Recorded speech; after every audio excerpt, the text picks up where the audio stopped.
So you'll flip the seat up and that'll give you access to your battery. You're going to disconnect the negative cable. It's going to be an 8mm. You're going to take out the carpet in your trunk. There's two little plastic pieces that screw down, and they will hold the carpet in place. You lift the carpet. You're looking for that access panel right there. Your fuel pump sits underneath there. You've got 1, 2, 3, 4, 5, 7mm bolts. I'll go ahead and do that. It's going to be hard for me to film this one because of where I'm going to be in the car, but I'll do my best. Okay, so once you get those, there's 5 7mm bolts. You're going to pry this up. It's probably going to be a little stuck. And then you'll see you have access to your fuel pump. This is the reason we disconnected the battery. We don't want to be doing this with the battery active. But you got 2 electrical connectors here. These are pretty easy. You pull up on these tabs and slip it back. Just be careful not to break the tabs. They can get kind of fragile. This one's got a little locker. So you're gonna pull on this locker first, and you might need to use a pick or a screwdriver to get the locker open, which I think in this case we will, so I'll come back to this one. And then we will do these 2 hoses too, and they're supposed to have quick release tabs, so you'll push on both sides of each tab, again being careful not to break them. Hopefully you have replacements. The new pump should come with replacements, but we'll see how it goes. Let me grab a pick or a screwdriver and I'll show you how to get this tab off, and then we'll work on these. Alright, my camera might get a little shaky. I have it set up on a little tripod in here so I can give myself room to work, but very carefully pry this tab back.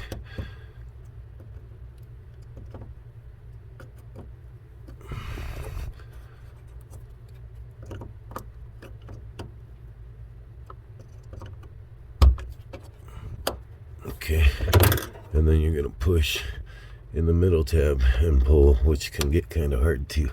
And remember, these things get really fragile, so be careful. If you feel like you're going to break it, you can use a little pick, and you can come up on the back side of it and lift it up that way, and then pull here. And that works just like that. So we're going to stuff these back a little bit, but we don't want them to go too far back because we want to be able to reach them, but we need access to get the pump out. So now we'll work on these clips. I'll show you how to do these. I'm pretty sure this one already broke, but I do have a replacement for it. If your pump doesn't come with replacements for these little plastic clips that I'm about to show you, you should definitely get some. Now these can definitely be a really big pain, and they're not really easily accessible, so you actually might use maybe even some needle nose pliers if you have a hard time. But what you want to do is first push on the hose, try to get it to go in as far as you can, and then you're going to push on both sides of the clips, and then you'll pull on the hose. Now be careful because it's going to squirt gas.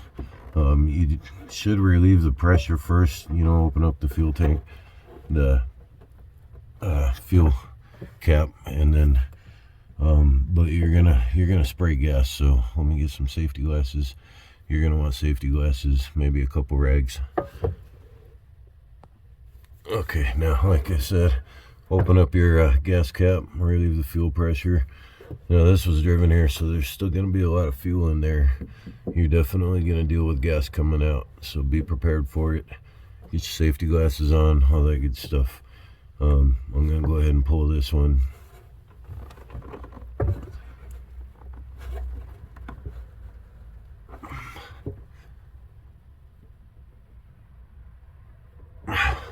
They're kind of hard to get off, so gotta remember these things have been on here for a long time. Just go slow, be careful. So you see all the gas dripping out there? Now if it's still under pressure, that'll actually spray out. It won't just drip like that. So that's the importance of relieving the pressure. See, here it comes. See that?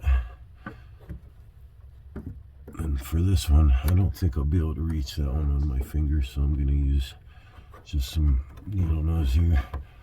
And hopefully I can wiggle it out.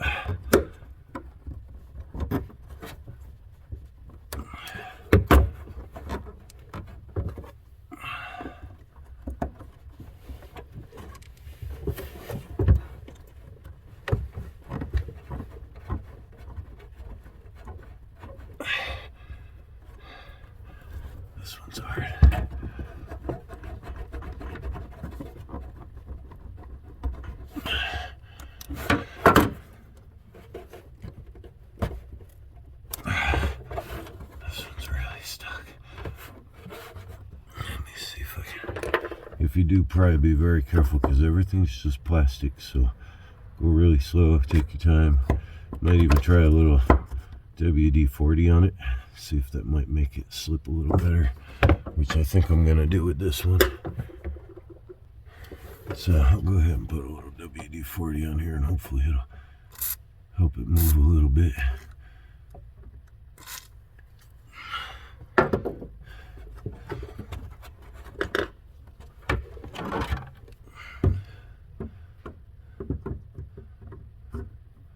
Pretty sure the clips are already pushed in.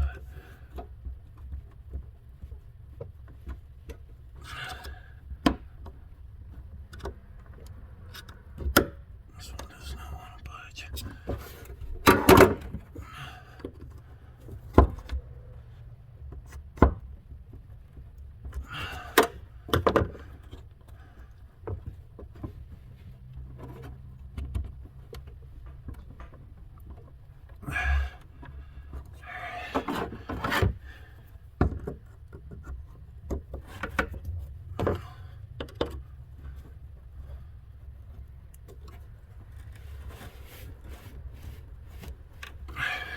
I think we gotta move it now. There we go. Just very slowly and easily work it out. Take your time here. You don't want to break anything. It'll cause you a lot more work. Now again, it might spray gas, so be prepared. There we go. Alright. So there's those. And again, we'll just kind of move those aside. Now the next thing you want to do, well, I'm going to clean this up a little bit first. Definitely clean up around the area first. And then we're going to remove this lip. They do have a tool for it, but I just use a chisel and a rag. Don't want to cause any sparks or anything like that, of course. So I might not show that on film because, you know, if you do it that way and you cause a problem, then, you know, you're going to blame me. So,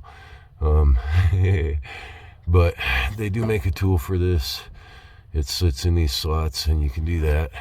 What I do is I take a chisel and a rag and I'll just pop it off. Same when I put the new one on, I'll just pop it on.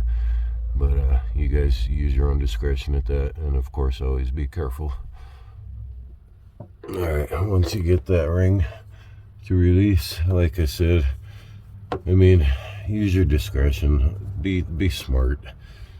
I use a rag and a chisel, but just be smart, people. A little common sense go a long way. You don't want to cause any sparks. You'll see the fuel pump pops right up once you do that. You gotta move everything out of the way. Again, make sure everything's as clean as you can get it. You really don't want anything falling down in the tank. And then you're just gonna work it out little by little. You're gonna dump some gas for sure. And you've got a floater and a strainer on the bottom.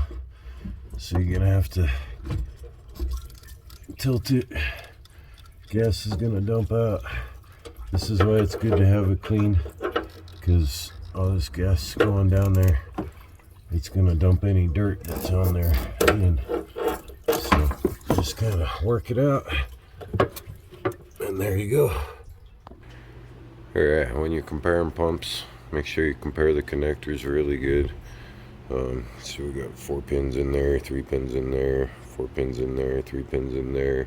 It's like the connections are the same as far as the tops go. We've got the same outlet pipes.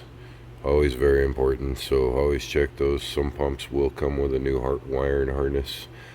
Could be an upgraded version, could be that their pump requires different wire and stuff like that. So always check all that stuff. You may have to wire in a new wiring harness, which is relatively simple. Just color code everything and you'll be good to go. So the part on this one, this is a Carter fuel pump. I believe my client got this at Rock Auto, if that helps you any. One other thing, it's going to come with a few different seals.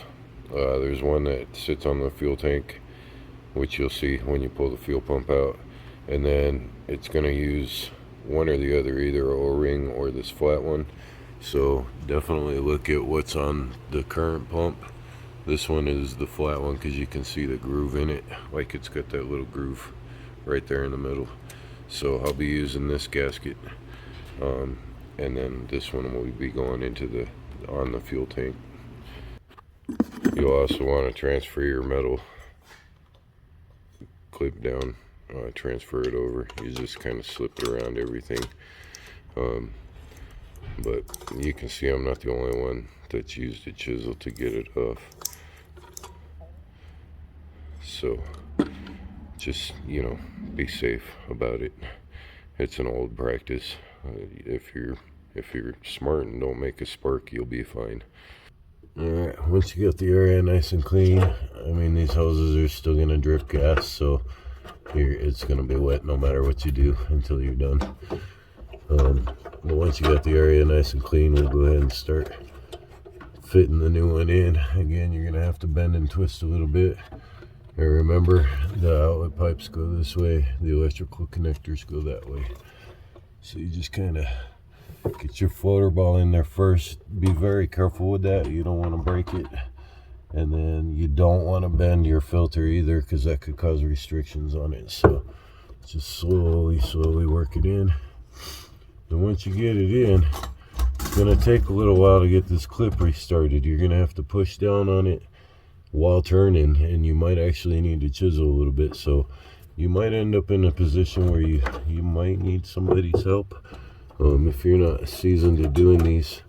So always good to have somebody around just in case.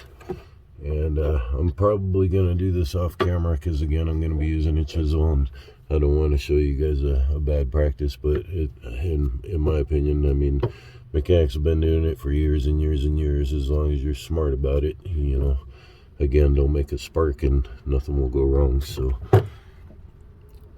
what you're gonna do is you're gonna push down on the fuel pump, and you're gonna get that metal clip turned back into place. So I'm not exactly sure what happened on my video. It cut out there towards the end of the fuel pump. I did show you how to get the clips off, and then if you go further into the video when I'm on the fuel filter, I show the easiest way to get the clips on. You actually put them into the line instead of back on the pump. So you put them into the line, and then you lock it into the pump. You'll hear it click each time. So when you put the clip into the line, you'll hear it click in place.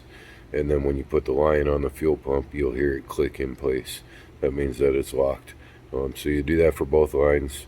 And like I said, if you go a little further into the video when I'm doing the fuel filter, I show you exactly how to do that. So I do apologize for that getting cut out. And then when you put the pump in the tank, you're going to push down while you twist on that metal locker.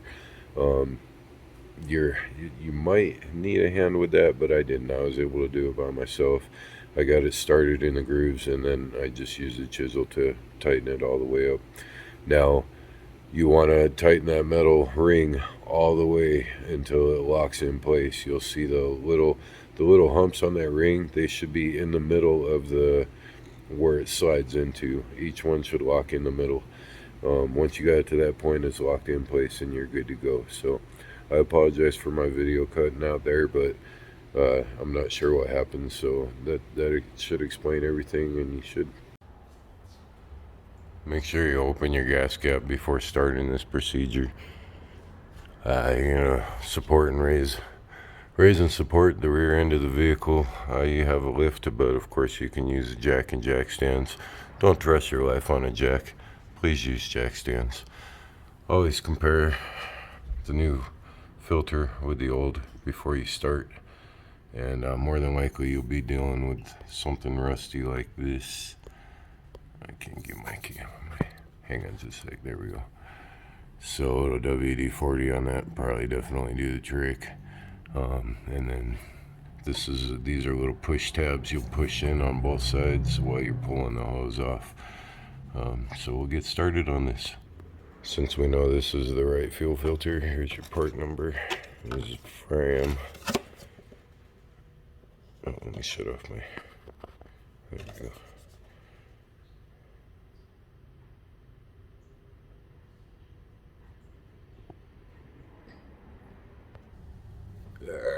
So I'm gonna hit this with a little WD-40 first, just because of how rusty it is. Let this soak for a minute. See if I can't get this off. Now on this one, I like to kind of push on the line first, just to give us some freedom, and then push those two clips in. I think I'll use needle nose pliers on that. Just a sec. Okay, so we use some needle nose pliers on this. Now again, watch yourself. There's gonna be gas coming out, especially if you didn't do the fuel pump like we just did.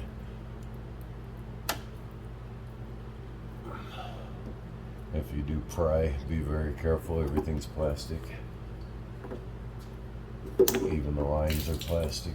So, alright, there's that. Now this is going to drip for a while. It's a good idea to have a catch pan down. Gas does dissipate, so if you're on a garage floor, it'll leave a nice clean spot. If you have any paint on your garage floor, not a good idea. So for the bolt and nut here, you've got a 16mm and a 19mm. On the 16mm, it's a really good idea to use those box wrenches, but I don't have one, so I'm just going to be using a regular wrench. Hopefully I won't strip it. I don't have a 16 on those.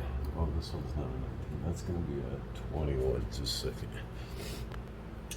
Okay, so for the fuel pump, I'm going to be using a 13/16. And then for the fuel line nut, I'm going to be using a 16.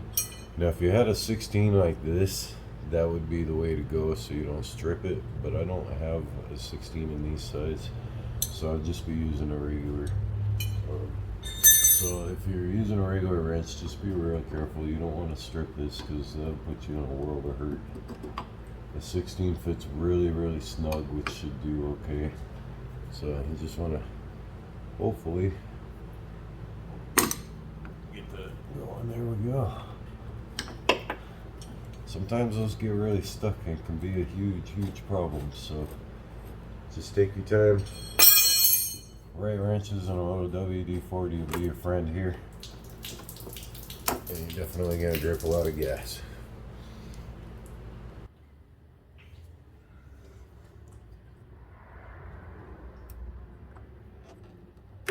So I'll line the clip up, push it until it locks, hopefully. It doesn't seem like it's locking.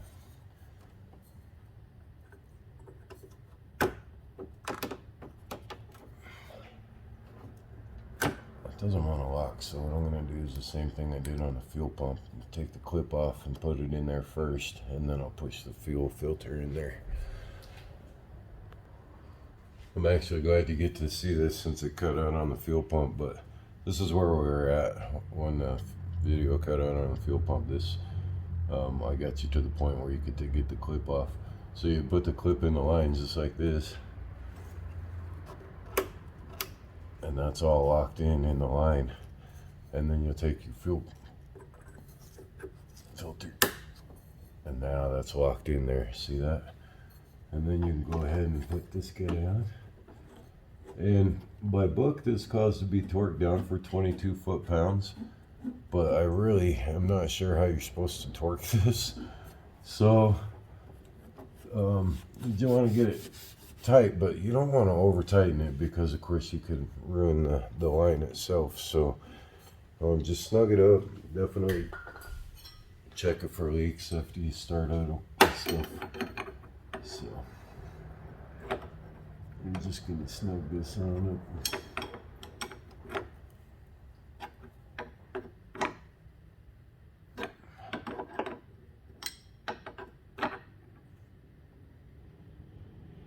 That should do the trick. And then we'll just keep an eye on it when we do some pressure tests. So. Okay, at this time, go ahead and leave the rear end in the air still, or if you're on a lift like I am, lower down but not completely down, because when we do pressure tests, you want to see if that fuel filter is leaking or not. So right now, we're going to put the fuel cap back on, reconnect the ground cable on the battery and put your seat back in.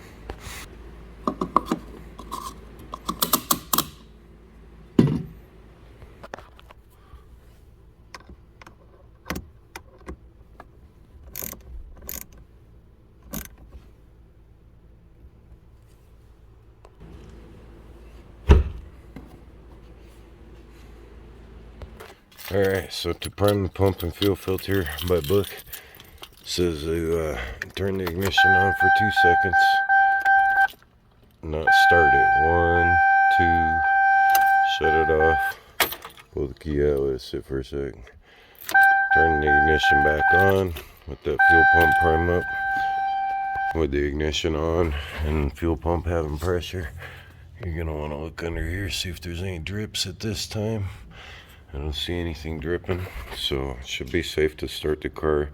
The first time you try to start it, it might, it's going to take a little while for the gas to get to the engine, so it might give you problems the first crank or two.